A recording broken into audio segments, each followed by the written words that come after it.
I wanted to tell you remind you that I think Mr. Zitler and his wife came to your wedding reception at the J.C. Hall in Ponchatoula. And Mr. Zitler was well, what you call it, a peddler, I suppose.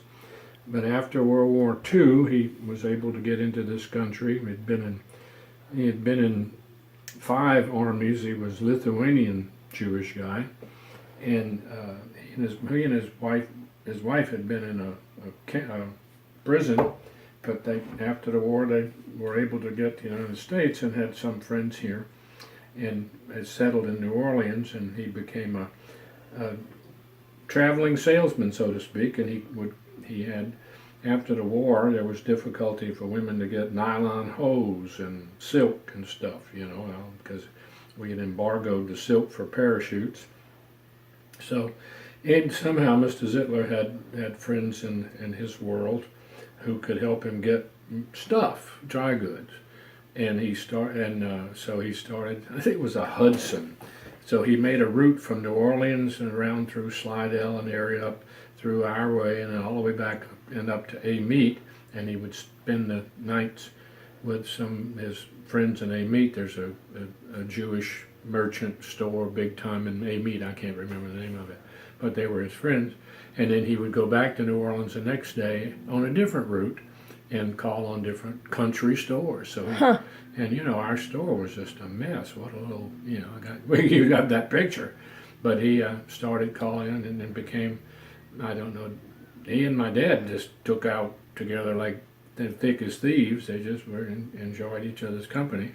And of course, Mr. Zitler had all the sort of World War II tales, which he, didn't talk about it a lot, but it was very obvious that he had been through 5 armies and all that. But he was a great guy, and he just became a lifelong friend of our family.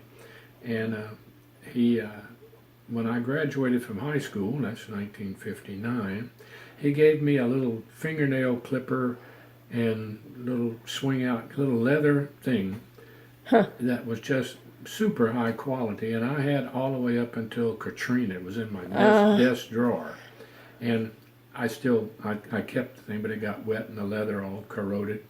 But what a great guy he was. Just to, he came here to this country knowing very few people, and was able to build a business. And of course, after I moved to New Orleans, and make sure I contacted him, and we would get, and his first wife died, and he married a lady who lived in Lakeview, and near where the studio was.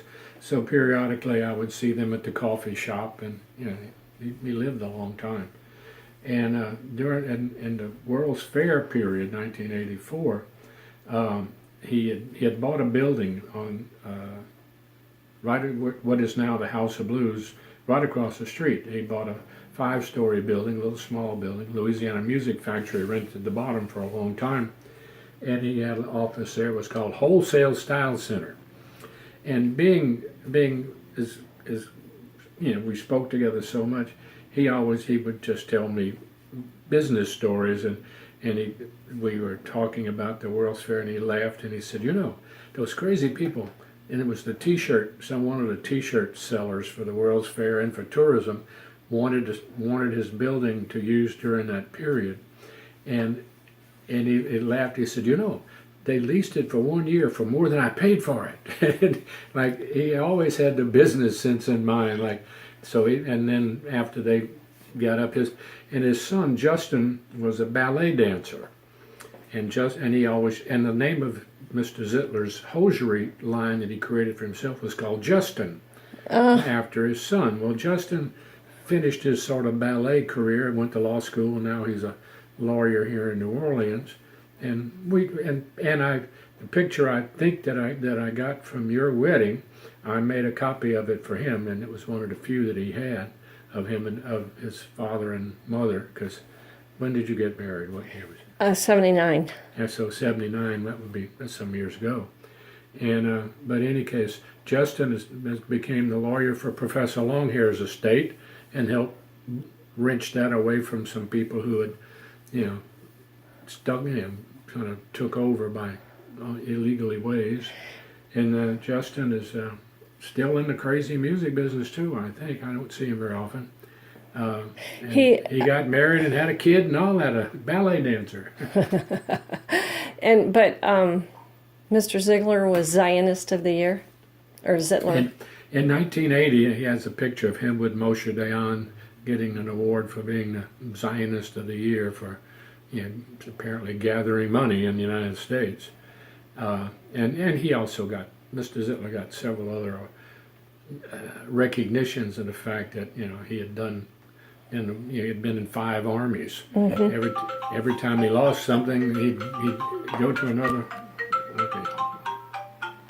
Hi, Jerry here. I'll be out front. My sister's with me. We're shooting the bull, and